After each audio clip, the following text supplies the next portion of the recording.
On this episode of DLN Xtend, we discuss Pine64 and all their super awesome products.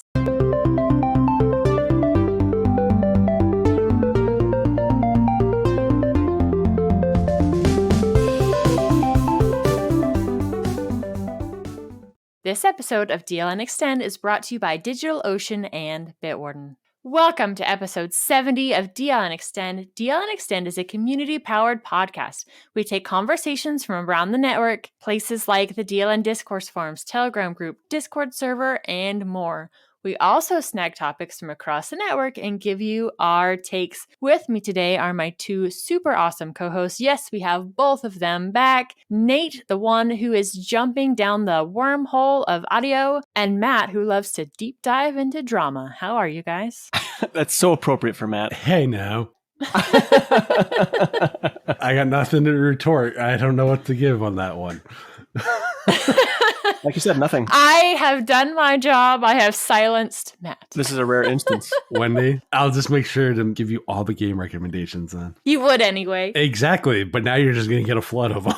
Well, actually, I have some money on my Steam account because I got a few games for my husband that he didn't like and returned them. So I've got like $12 just sitting there waiting to buy a game with. Oh, I'm sure Matt can enable you on something. It's going to happen. I have no doubt. I will totally make sure you spend that money and more then. Is that better, Nate? There you go. I finally admitted that I am the gaming enabler. Is that better? Yes, it is. I'm sure you have this black book next to your computer, like game recommendations. You whip out a pencil, you kind of tap it against your tongue a little bit. Yeah, what I got here for Wendy. What I got for Wendy here. Actually, you run through the pages with the butt of the eraser. I literally have a tab open right now that says game recommendations list. Oh my gosh. But it's actually a list for all the games that I've made on the show, so therefore I don't duplicate them. That's good. You're partially right in that, Nate. That I do have a games recommendation list, just not the way you think. I like my idea better. You put on the visor that's tinted. That green one. Yes, the green one, yeah. Like a bookie. That's Matt. That'll forever be my image of Matt. It's just fingers flying fast on those old calculating machines. Right, but it's all for gaming enablement. That'd be too complicated. I'm more of an abacus guy. Oh, okay. Keep it simple. Just keep it simple. Well, those are also very cool. Well, we missed you last week, so what have you been up to, Matt? The laptop I had bought had only a single channel RAM, so I recently bought some memory to upgrade that from 8 gigs, which were two 4 gig sticks, to 16 gigs because RAM in games, need I say more. Right. Totally understandable, especially for multitasking games. Yeah, I'm not really multitasking games. It's just a lot of these games eat up a lot of memory now. One thing I have learned, because I have HP Omen, which is one machine, and I have the Asus Tough Slim 50, whatever, an Asus machine. The HP is actually way easier to get into, which is weird because Asus has always been about like, oh, do whatever you want to the machine kind of deal, you know, for gamers and all that stuff. Why is it you have 18 different screws on the bottom of your machine in order to actually open it? HP, 6. Security. That's what the tabs are for. Oh, okay. If you lose one screw, you're not going to lose the back of your laptop. Right. It makes total sense. Again, that's what the tabs are for that hold the base unit there. But anyway, once opening that was a fun project because not only does Asus decide to put that many screws into the bottom of a gaming laptop, they are all varying sizes. Oh, great. Are you kidding me? They had varied sizes? Yep. Okay, that's just poor planning on whoever's engineering it. The goal is always to minimize your SKUs, the number of items you have in an item, machine, device, appliance, whatever. That's just bonkers. Tell that when you're trying to put the silly thing back together. Great times. The way I like to do that when I've taken a laptop apart or anything, I will go clockwise around the back of it, and I've got a piece of tape down on my desk or whatever surface I'm working from, and then I'll stick the screws head down onto the tape, so I've got a line of screws and in the order that I took them out, and I can retrace that either from the front or backwards when putting them back in. The way they had this set up, I think it was 3 different sizes in screws, which is annoying in and of itself. So you go around the outside, they're all one size. You go into the inner portion that they have, different size. And then there's like 2 or 3 on the very center that you pull off, and those are different sizes. And you're like, this is just really, really annoying. Oh, yeah. Going around the perimeter and stuff like you normally would, it works perfectly fine. It's just when you have to work in reverse and when you're not expecting it, you're like, oh crap, I just threw all these together. Shoot. Yeah. That was a lesson learned, I guess, because right now I'm like, man, people complain about like HP and Dells and all these other systems that are supposedly a pain to get into. Why is it one that sells motherboards and other things that you're supposed to be using to upgrade on desktops seems to not understand gamer upgrade? Yeah, I don't get that at all. No clue. Not to wave the HP flag again, but it has like 3 or 4 captive screws on the bottom, so you can't even lose the screws. You can totally unscrew it. You're not going to lose any. It's got the little clip on one side, so you have to just tilt it up, and then it comes right out. Super easy, barely an inconvenience to work on a computer. I think HP's done it right. I think they're probably the easiest so far, at least for those kind of upgrades. Dell's really good too for basic upgrades. Ryan is a huge fan of HP because they have one of the cleanest supply chains. Yeah, no child labor and all that stuff. Because of what Ryan brought to my attention too, I'm also very pro HP now. I look specifically for HP hardware because of their ethical manufacturing techniques. To Nate's point, though, I definitely agree that I think HP is probably where I'm going to go next time. They just didn't have anything in my price range. So that was really what that boiled down to, more out of necessity than want kind of deal. It's one of those things for me. I'm just like, lessons learned. So I locked into particular choices in my hardware, but Wendy, sounds like you have certain things that have been locked and merged. Yes, in software. I spend all of my time, it seems like anymore, on this show talking about Tenacity. There was an update last week where there was some commits for the sync lock portion of it. Those commits have now been approved and they've been merged into mainline Tenacity. So hopefully here pretty soon on one of the latest releases, you will be able to turn off sync lock just by holding Alt. You'll see changes in the theme as that is different. You let go of Alt and sync lock is back on. No more messing with, oh crap, I forgot to turn on sync lock and now I've got to figure out where everything goes back together. I'm so excited that not only was the suggestion that I put in welcomed, there were people in the project that got to work on it. They saw the value in the suggestion that I'd made. And now not only have those commits been in, they've been approved and merged into mainline Tenacity. Well, that's very really cool. Yeah. When do any timetable on when they'll actually be available, like when they'll actually be pushed out so we can all enjoy it? No, Wendy should probably pull that in. Well, I have been checking to see if there's been an update from and I haven't had one for the last little bit. So I might go ahead and just pull in the update directly from GitHub to play with it because I really, really want to play with this new feature. Yeah, that's super cool. It's always a great feeling when you make those suggestions for a change that they actually get merged into the end product. That is really a interesting feeling because you're like, wow, I actually contributed. In a way. I made a difference in a way. Yeah, just by simple suggestion, which is the nice part. I've had some positive stuff going on with software. It seems like you're on the negative side or having some issues with things in software, Nate. Room for improvements. So I've been testing Wayland. I did like a week with Wayland on OpenSUSE Tumbleweed with Plasma. Initially, it was very positive for me. And then as I used it, I noticed I had some issues with it. I decided to make a list of issues, and I'm going to try and see if I can maybe help with the project in some way. It's basically down to 4 issues that I have with Wayland to make it my regular go with it. So one is the window focus. Yaquake, I love it, the drop-down terminal. It's one of my favorite features that I use in Plasma. I use it all the time. Quick keystroke, it drops down, I type in whatever I need, and then, then it goes away. That's awesome. But in Wayland, no matter what, it doesn't stay persistent on top like it does with X11. So if I go to click on something else, not only does it not go away, even if I say to go away when I click off of it, I then have to hit the hotkey twice just to bring it back. It's an annoying thing. It's not like a total deal breaker there. And if that was the only one issue, it'd probably be fine. But the next big issue is Synergy or QSynergy or I think Barian. There's a few others that use the same core libraries. It's a virtual KVM. It doesn't work with Wayland at all. So if I go to the other screen, it registers I went to the other screen, but I can't do anything on that screen. So it basically makes the KVM useless. That combined with the Yaquake really hurts. Now, lesser issues, but still significant enough. If let's say, when you send me a link in Element or Shilda Chat or Matrix, whatever you want to call it. I use the Shildy Chat or however you say it. When I click on the link for like our show notes, it won't actually pop up the browser and load it or even notify me that it's loading in the taskbar. That's a user experience regression. That's not fun either because then I have to hunt around which one of my windows of Firefox actually open it up. The icing on the cake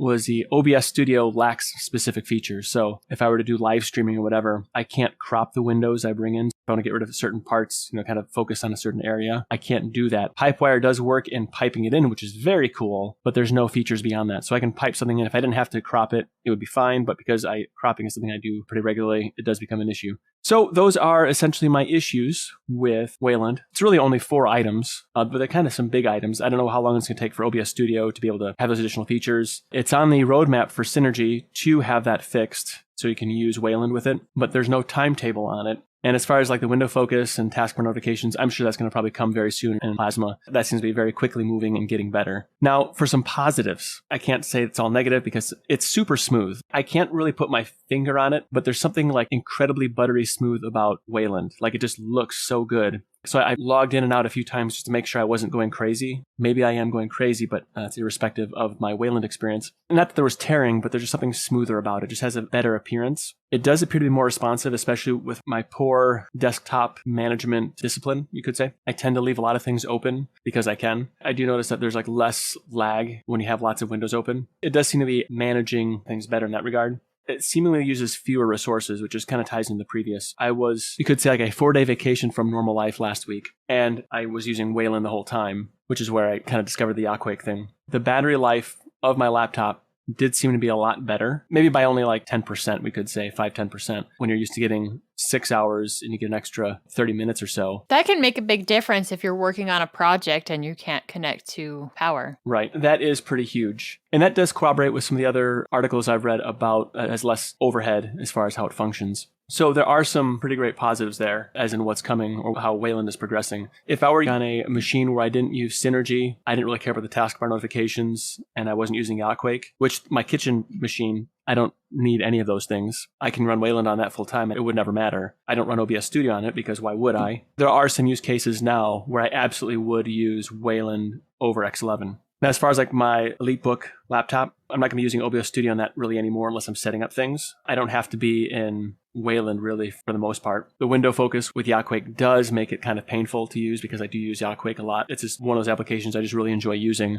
That's a regular in my crock pot of OpenSUSE recipe. I don't like the experience of not having that working properly. So I'm going to probably file a bug report on that, see if that can get anywhere. I'll start it within the OpenSUSE Bugzilla. There's some other bug reports that I filed, so it's a little more on the list. That one thing being fixed would actually make my laptop experience way better. Only when I'm sitting at my desk would I like to have Synergy working. And maybe I'll put in a request for that on Synergy as well. Since I do pay for that one, I actually contributed to that project, financially contributed for license key to support it. So I'm going to write an article on cubiclenate.com about this. Not real deep into the technical workings of what the issues are, but just these are the positives. These are some of the shortcomings. This would be the use cases for me of how I would use Wayland today in 2021. That's a very short life article I'll be putting on there. But yeah, I will sum it all up in a nice little package that hopefully sometime this week. Nice. So you have 2 articles that are in the works then. Oh, actually, I have 36. Holy cow. Well, the thing is, like, I have an idea and I start it and then I lose interest in it. I have like this, I don't know if ADD is the issue because I've never been diagnosed with ADD, but I kind of jump from interest to interest to interest. So then there'll come a time when like they're all at like 90% and then I'll just kind of finish them off and I'll just spit a bunch of them out. All at once. Yeah. So I try and space them out at least a day or two apart. This episode of DLN Xtend is brought to you by DigitalOcean. DigitalOcean recently announced their new managed MongoDB service, which is a fully managed database as a service. With MongoDB, you can focus more on building scalable, high-performance apps and less on maintaining the database. Simply offload your MongoDB administration to DigitalOcean and let them handle the provisioning, managing, scaling, updates, backups, and security for your clusters. DigitalOcean built this service in partnership with MongoDB Inc., and together they have ensured that you will get access to all the latest releases of MongoDB document database as they become available. As a listener of DLN Xtend podcast and a member of the DLN community, you can get started for free. Actually, better than free because DigitalOcean is giving you a $100 credit when you go to do.co/DLN-Mongo. Again, go to do.co/DLN-MONGO and get started with your $100 free credit on DigitalOcean's new managed MongoDB. We want to thank DigitalOcean for sponsoring this episode of DLN Xtend.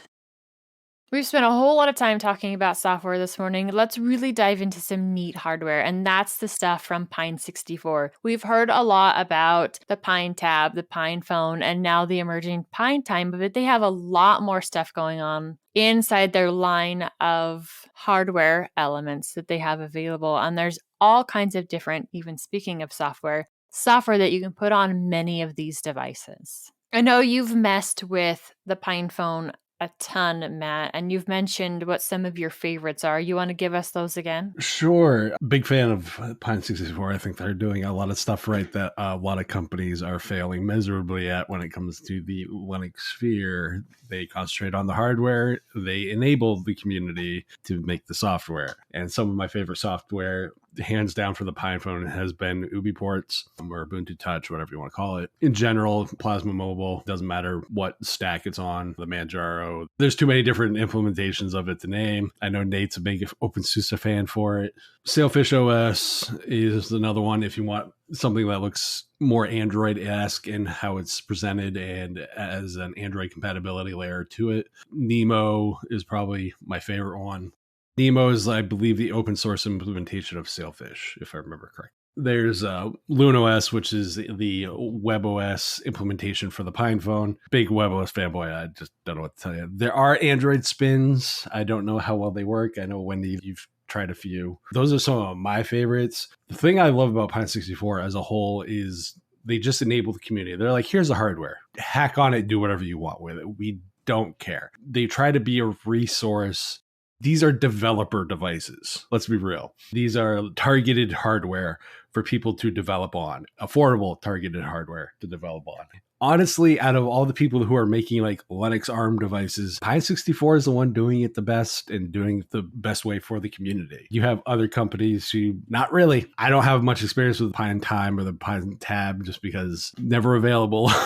Half the time. Stupid hardware shortages this year. I love everything Pine64 does. They've been a huge boon to the community, I think, as far as development for ARM for phones and the various form factors. So I love everything about that Pine64 does. And I love how transparent they are that some other places could learn to be. Yeah, no fooling. I have the Pine Phone. I've been enjoying working around with that. When buying it, I realized I was buying a hobby device. They made it very clear that it was a device to hack on and play and do things with. And so because I knew I was buying a toy, it's been a great toy, and I've enjoyed playing with it. I get the UbiPorts Community Edition. So I just updated it today, actually, right before we recorded, because, well, somebody said we were going to be playing with or talking about Pine64 devices. I do have an SD card with the OpenSUSE Tumbleweed Plasma Mobile. As far as like the experience using the Pine device, between like being a media player or even doing things like using it for Telegram or whatever, I mean, it works really pretty great. It's fun to play with. It's a good device. It's solid. The fact that you can take out the battery, you have little hardware switches in the back. I feel like they really built it for the technology enthusiast in mind. Will it ever be my main phone? If I can get my banking apps to work on it properly, I think yes.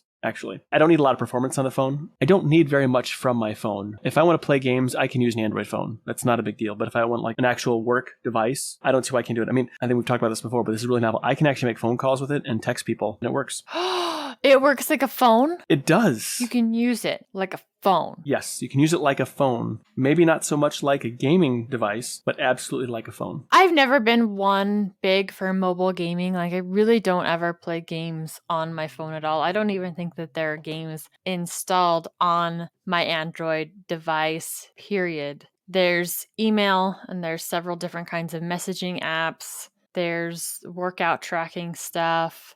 I have some music related stuff, audiobook related stuff, but for the most part, there is no gaming that happens on my phone. If I want to sit down and play a game, I do that from my computer. That's just where I prefer to do things like that. So in playing with the Pine Phone, none of that's been an issue, right? I don't need to have games on my phone. I don't need to play anything fast-paced on there. And even if I did play games on my phone, it would be something like solitaire. Ooh, you don't need anything super big to run a game of solitaire. Well, what about like Minesweeper? You might want to play some Minesweeper. Oh yeah, that one's a fun one to play too, whether you do it on a phone or from a computer. And once I learned the rules of that game, because for so long as a kid, you're just like, you click boxes and see until you die. No, there's a method to that madness, and those numbers mean something, which makes it a lot more fun to play, and you're more likely to win once you know actually how to play. But Minesweeper's a good one. Other than that, there's nothing that resource-wise is too heavy, though having multiple things open can build up stuff that's running in the background on RAM. It took so long for Android devices, and I'm not sure for Apple because I really don't use Apple much. We do have one Apple tablet, but I hardly ever touch it. It took a long time for Android to be able to do the dark theme all around. That's something that in the last few iterations they have, and it was so nice to fire up Plasma Mobile, to be able to set a dark theme, to be able to set darker icons so everything is really easy on the eyes. And I have to say that as far as Tinker devices go, and Matt, you're 100% right. These are made of, hey, this is the kind of hardware package that we can put together in this price range, which makes it feasible for people in the community to buy. It's up to you guys to figure out software on it for the most part. And Plasma Mobile is fantastic for that. Just running an update from the terminal on my phone was heartwarming. I can't believe just how giddy I got running sudo pacman tac syu and watching the terminal run on my phone. It's beautiful. I don't know. I use the GUI, so.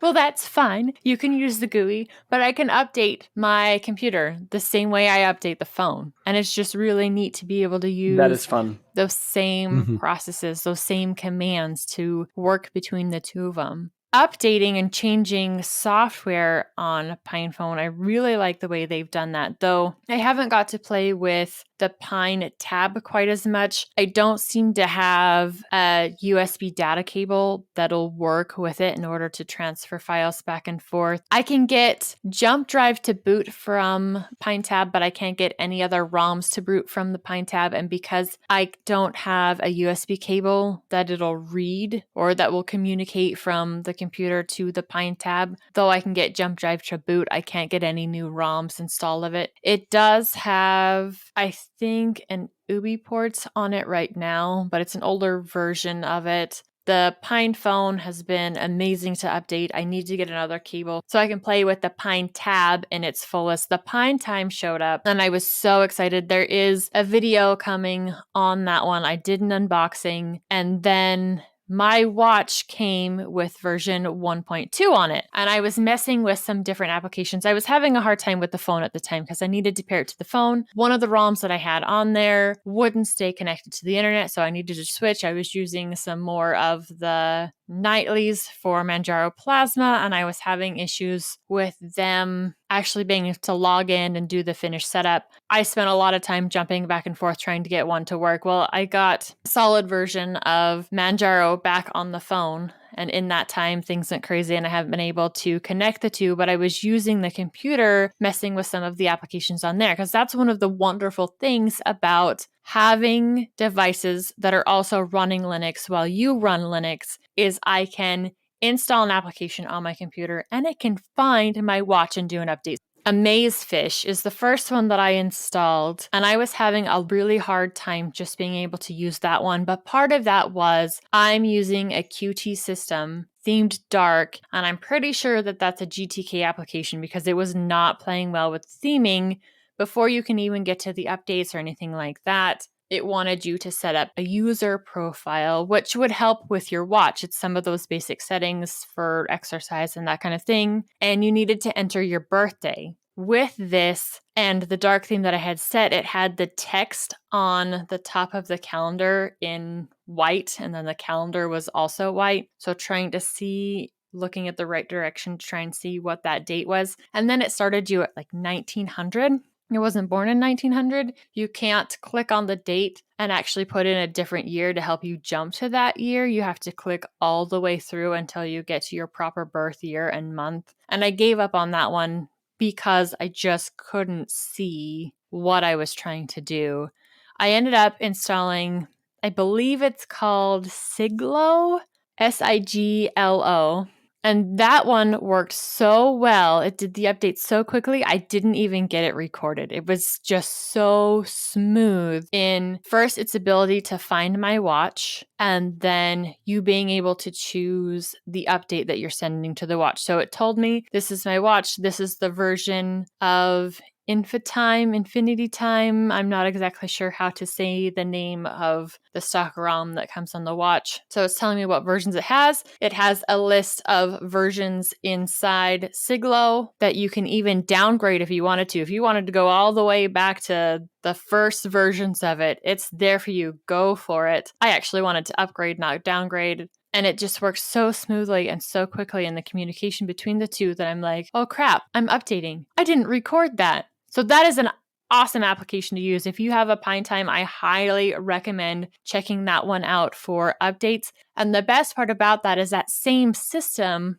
will allow you to change the ROMs on the watch, because I wasn't exactly sure how they were going to do that process. When I've had a Google Watch in the past, and I have done some ROMing on Google Wear style watches, they're a little more locked down now, and my current watch isn't a Google Wear watch, but you had to have the device on the charger and the charger plugged into your computer. So it's doing that communication process over the charger, which always kind of worried me a bit, where you have this magnet and these little contacts holding onto your watch, and it's doing the communication of installing the ROM over that. And if it gets bumped, you're losing that connection. And if you do that mid ROM upgrade, that's pretty dang stressful. So I'd kick the kids almost completely out of the house because I didn't even want them walking in the room. That's understandable. When something like that was going on. But this was all over Bluetooth. It had updated over Bluetooth, sent the files super smooth, super clean, not having to worry about that connection getting jarred there. Though, I mean, Bluetooth can have its own issues with connection for sure. I mean, that's pretty amazing that you can do that over Bluetooth. I've never done anything like that. That's pretty darn cool. At least not updates, not firmware updates, whatever. Yeah, the file sizes are pretty small, so I'm sure that helps with that. I know the Galaxy Watch 3 is what I'm currently using at the moment, and I do really like this watch. It's super lightweight. My phone will download the updates and it'll Bluetooth them to my watch. I can connect this watch to Wi-Fi, though I hardly ever do. The watch that I'm currently using, I could put a SIM card in it and it would have LTE and voice data on top of that, though I don't have one in there. I don't necessarily need all of those features, but I do like that update process. And I really like the fact that as new versions of the software come along for this watch, because look at how many have blossomed for the Pine books, for the Pine tab, for the Pine phone. I guarantee there's going to be some different versions for the Pine Time as well. And having it be able to be so easy and so smooth to send these updates. I'm not entirely sure how that will work for a full-fledged ROM change on a watch. I'm curious. I'm really curious to see how that works and if Siglo will use the exact same process to do that. So far, I'm loving the way they've set this up. I haven't had a smartwatch. The last one I think was a VivoFit Pro or something like that by Garmin. And it was fine. It was okay. Somehow I lost it. And I'm not sure how it fell off my arm, and I'm not sure where it fell off my arm, but oops. I haven't seen it since. It's been a couple years now. So I just haven't had a watch. I'm really tempted to buy the Pine Time just because, well, you know, it's an open source device. My issue with smartwatches, I just don't trust them, if that makes any sense. I have a just hesitation with them. Yeah. I don't walk around with my phone just because I just don't, because I don't trust it. I'd really be interested in the Pine Time now, because if I have control over it and I can use the things that I want to use with it, maybe get even more interesting bits of data out of it as opposed to, you know, whatever Garmin or Fitbit let you see of the data they're collecting. Yeah, absolutely. And having that workout data, I really like. That's part of the reason why I've used a smartwatch. Not only because I want notifications coming to my wrist and I don't want my phone dinging all the time. It drives me nuts when notifications are constantly going off on any kind of device. Drives me crazy. So that was one of the reasons that started me off. But I do like to have that heart rate data information and the length of time in which I've done my workout. I value that information. And this Pine Time has some of those same capabilities. I need to finish getting it set up with my Pine phone so that I can actually wear it while I'm doing a workout and compare and contrast what those heart rates look like between both of the watches. I'm kind of curious to see if it'll work at all on my right wrist. So I'm right-handed. I wear my watch normally on my left wrist. And during my workout here last week, I flared up an old injury on my elbow. Ooh. And so I had my elbow taped with some KT tape. And the way I'd pulled the tape down, it came all the way across the top of my wrist. And so I couldn't wear my watch normally on that wrist and actually have a heart rate reading. So I tried to put it on my right arm, and I don't know whether it's this watch or something wrong with my right arm, but it wasn't picking up my heart rate at all. Like it would not stay steady. And so I had to put my watch back on my left wrist and turn it inside. So the watch face is on the inside of my wrist, on the outside of my wrist, which I have to say feels really, really weird. So I don't know if I'm going to have to just have both watches on the same wrist so it'll read properly, or what was going on. Just maybe it was something odd that day that it wouldn't read my heart rate on my right arm. But that is one really weird complication that I'm going to be dealing with in testing out how these two watches compare. The thing I've loved about what these guys have done, though, is something else we probably should mention is the Pinebook Pro, something that doesn't get a lot of mention anymore just because of CPU limitations. And it's impossible to get one right now just because of, as Nate was saying, the shortages that have happened over this last year and a half. I think the Pinebook Pro was really the onus and the driving factor for better ARM support from Linux distributions and stuff, on top of obviously things like the Raspberry Pi. Having a finalized product as opposed to just a board like you would with a Raspberry Pi is a big driving factor to really be like, oh, okay, these are a real thing. Like, you know, we've heard a lot about ARM computers and ARM laptops for years. You know, various companies have tried it over the course of time. HP tried it with, I think, a Snapdragon processor a few years ago. It's like putting a bigger screen on a phone and adding a keyboard for a lot of people. With Linux being able to specifically be designed around that has definitely helped. And I think it was a big contributing thing to really putting Pine64 on the forefront of ARM development and like ARM hardware targeting Linux specifically, like a finalized product. And the thing that I really love about what Pine64 does, though, is that they don't just make it the hardware accessible to the community as a whole, be it from the thin price margins and stuff that they have. They also contribute back financially from their own portions to projects that they've supported. UbiPort's edition of the Pine phone, a certain portion of the purchases go to UbiPort's foundation.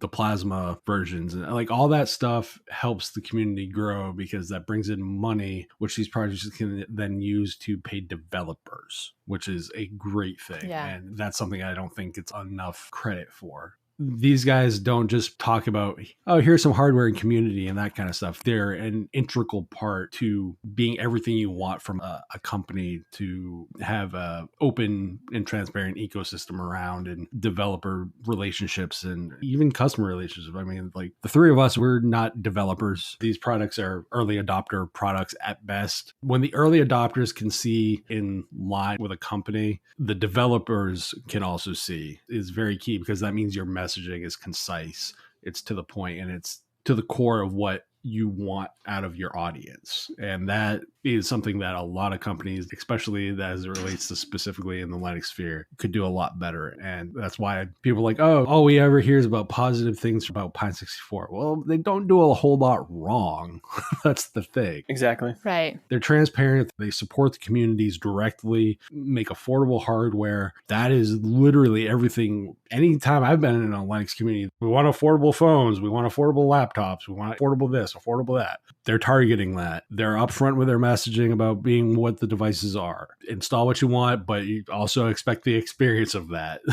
And that is definitely, I think, the best part about hardware like this is they're not putting the message out saying that this is the flagship phone killer. No, they are putting out the message of, if you want freedom with your hardware and your software, this is how you get that at a price that is affordable for most average users. Sometimes freedom isn't always the easy solution. Sometimes it's the hard solution to do the things that are right, that are not as mainstream. And I think there's something almost exciting about it. A little bit like pioneering. It's a wonderful experience, really, if you dig down into it and really go into it understanding that it's not going to be all peaches and cream. There's probably going to be some rough patches. but your final product, your end result is likely going to be better, I would say, because you have the control. It's on you now. The last thing I'll say about Pine64 is they let you own the device. The device doesn't own you. Yes, and that is huge. You don't have this gigantic EULA basically saying you're renting the hardware or renting the software from whomever. You possess it and you own it, and is the most ethical way, I believe, of possessing a piece of hardware or software. This episode of DLN Xtend is brought to you by Bitwarden. Bitwarden is the password manager we use and trust. It's the easiest, safest way for individuals, teams, businesses, and organizations to store their passwords and other vital, sensitive information. Bitwarden lets you choose the authentication to access your password manager, such as PIN, master password, and adding phrases or fingerprint security, all to keep your passwords safe. Go to bitwarden.com/DLN to get started for free. Bitwarden is a password manager that I use and trust because Bitwarden is 100% open source. It has extensive security audits. It gives you the ability to self-host if you so choose. So go to bitwarden.com/DLN to get started for free. It's only $10 for a premium account, which gives you 1 gigabyte of encrypted file storage, 2-step login with YubiKey, U2F, Duo, Vault Health Reports, and more. Make the smart move, like many from the community have, and go to bitwarden.com/DLN to get started for free. If you're like me, you'll want to show your appreciation by signing up for the premium edition, especially since the premium edition starts at only $10 annually. Bitwarden has saved me from getting into a serious jam numerous times. Now, you wouldn't be able to pry it from my cold, dead device. Thanks to Bitwarden for sponsoring this episode of DLN Xtend. Let's make a complete 360 and go from talking about hardware and software that's open to games. What do you got for us, Matt? This particular game is Vanquish. It is a game by Sega. It is, I believe, gold rated on Proton. I've played it all on Linux. It is literally download, click install, click play. It runs. That's it. This game is all about a lot of shooting and everything else. I want to make it clear that this is an M-rated title, given that there is language in the game and you are shooting people. Pretty self-explanatory. The gameplay mechanics, though, is what I love about this game, because you're basically in power armor with booster packs. So you fly around, sliding around in like bullet time, sort of like slow motion effects to get across the game. It's just a really fun, it's a bat crazy game as far as what it is. It's not a long game. It's like maybe 7 hours to actually beat from beginning to end. Short game, but the gameplay makes this totally fun. I love this game to no end. One of those games that doesn't get a lot of credit for what it does. You go in expecting just kind of a fast-paced shooter, but then you actually play the game and it's like, oh, this is more like ground-based space combat game, which as far as like the feel of it, because of the slow motion effect and the speed aspect that they throw at you. So it's a really cool game. I definitely enjoy it. It looks like it's not that resource heavy either, which surprised me when I was looking at system requirements because the graphics look great. But graphics card wise, DX11 compliant with 2 gigs of RAM. That's all it says is for the recommended graphics card. How is it played for you graphics wise? I was playing this on my equivocal of a GTX 765 and I had maxed out everything. And that was at 1080p. And I was getting a solid 60 frames. And that's only because of the refresh rate of the monitor. Right. Graphically, I love that kind of space aesthetic that it has. As most people that know anime, that has a mecha feel to it because it's a Sega game. They make some very interesting design choices and stuff. And if you are a fan of anime in any way, shape, or form, or mecha anime, this is definitely something that should definitely be up your alley. Almost kind of a grunge look to it, but that could be the war and the battles and stuff because things are dirty and flying all over the place. It has that Michael Bay Transformers fight feel to it. I don't know if that's a good or bad thing for some people, but I think it looks cool. Big explosions and booms. Yeah. And then like just the close-up shots, the running, the gratuitous explosions and whatnot, the slow motion explosion bits and so forth. Total cheesy action game, not gonna lie. If you're looking story-wise. I had to put in my birthday just to view this. I don't know what I did wrong there. It looks like it's a fun game for pretty much anybody to play. It's mostly language. You're a military guy, so military lingo as far as how that goes in the game. Play a military special ops guy, so typical tropey kind of deal with that, but $20. You usually can find it on sale with that and Bayonetta, the PC port of Bayonetta, as like a combo pack for pretty cheap. The lowest I've seen those was like $7.99. So do know, again, this game is rated M. If you find that combo pack, Bayonetta is definitely a rated M game. Go check it out. Have some fun. I would definitely call it a mindless action game as far as just like there's really no rhyme or reason to the gameplay. Like just go around, shoot things, and enjoy the insanity that ensues from it. The question I would have is, would this be a good game to play on my AMD system that I just built? If you want to test out that Vega graphics. I'm real interested. It doesn't look like it's going to require that much, but yeah, I think that'd be fun. I think that'd be a lot of fun. I think I need to have a separate hard drive just for the games, just because. But while I'm making game recommendations, Wendy, what do you got going on? I am just gearing up and getting ready for the live show that we are having. If you're hearing this on the day that it's released, it's also the same day that we are doing this next upcoming live show. Yes, because we have moved the release day from Tuesday to Wednesday, you will not only be getting a new show, you will be getting a live show right on top of that. That'll start at 11 a.m. Eastern on August 18th, 3 p.m. UTC. Don't forget about the massive MegaFest that is going on August 22nd. There's going to be a whole bunch of fun stuff going on between conversations between co-hosts, conversations with the community, and some gaming. August 22nd, 3 p.m. Eastern, 7 p.m. UTC. And there's one more thing going on this month. Yes, August is absolutely packed full of community fun stuff. We still have the Sudo Hangout on August 26th at 12:30 p.m. Eastern and 5:30 UTC. I love the way that the guys changed those hangouts around to try and hit all kinds of different time zones and make sure that their listeners, regardless of where they are, can join in at least once in a while. I've actually personally really enjoyed those hangouts. I wasn't able to make the last one due to other commitments. One previous that I had a lot of fun. I got some really good notes as far as things to check out for like Docker and whatnot. It was just a really good time. It's really fun because like there's some super experts that are in the Sudo show. This is like the show for if you are aspiring to be really good at sysadmin type things. I listen, a lot of stuff is over my head, but I feel like maybe if I listen long enough, I might be like 10% of where they are. I'm really excited. And also like Eric and Brandon, they're super, just great guys. And they'll just give you all kinds of good information. It's an educational experience that you'll laugh and have fun. You can't help but learn just by hanging out. I highly recommend it. You've been in the house now for a couple weeks, Nate. Things are starting to settle down. What do you have going on? Well, things are settled aside from some other like natural disaster issues that just happened on Monday. Not for me, but for family. Things kind of got pushed again a little to the left on the calendar. But I'm building out my new studio in the Cubicle Labs for my Linux and vintage and fitnessy things that I will be doing. Today, when I was in there this morning, I was going to actually record from there, but the temperature said 86 degrees, and I didn't want to sweat on my computer as I was talking to you guys. I have to get a mini split, like an air conditioning unit, one of those real quiet ones. And boy, oh boy, was that another rabbit hole of information to go down. Like, how much do I really need to cool? Like, how many square feet and so forth. I did some comparisons on the total other side of the building, which is air conditioned, how much BTU that is for the space and so forth. I have ordered a mini split, so there goes another $850 with delivery.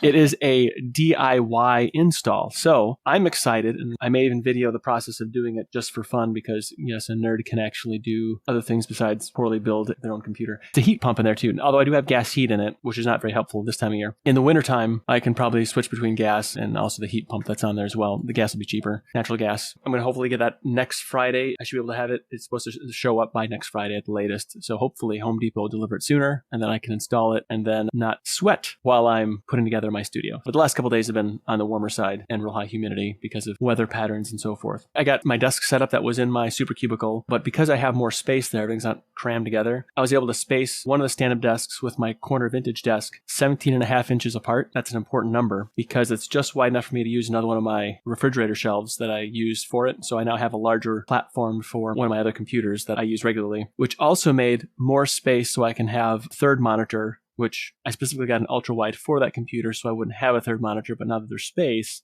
I thought, oh, I'll put a third monitor back in. Monitors and number of monitors seems to be an addiction that's hard to get away with because once you start adding multi-monitors, it's just like, but if I had a little bit more space, I could do just this much more. It'd be that much easier because I could see this and this and that at the same time. Right. So instead of just like splitting it between the two, like which I had been using the split screen, the quick tiling in Plasma for splitting the screen, now I can split screen and throw on another monitor. So it's kind of like having 3 monitors instead of 2 because of the ultra wide. I really like it. Yes. I enjoy it. So I do have internet out there, although I have to reposition the Wi-Fi bridge because it's not in the right spot, which means I have to put in either another bridge or run about, 50 feet of Cat5 cable across the building. I'm not sure which way I'm going to go with that, so I have to figure that one out. I may end up putting a switch inside the main room and I don't have to run as long of a run. Also, I have to drill through whatever the thick metal sheathing is on the building. I don't know, whatever corrugated metal it is they use for such things. I have to drill through that, and I'm not really looking forward to drilling through metal again because I don't know what's behind it. So yeah, all these different little fun bits of excitement. I'm making progress, not as quickly as I'd like, making progress nonetheless.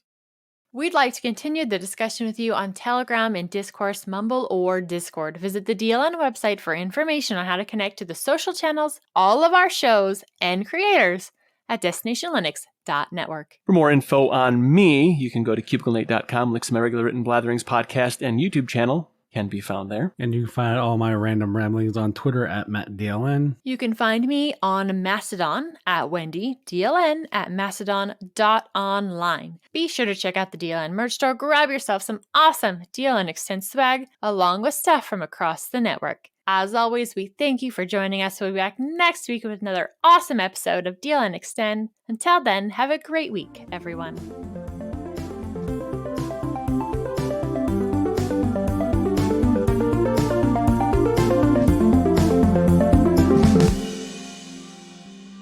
You lost? No, I'm trying to think of how to. I don't really have any. He did. He got lost in the maze of life. Yeah, I'm sorry. It happens.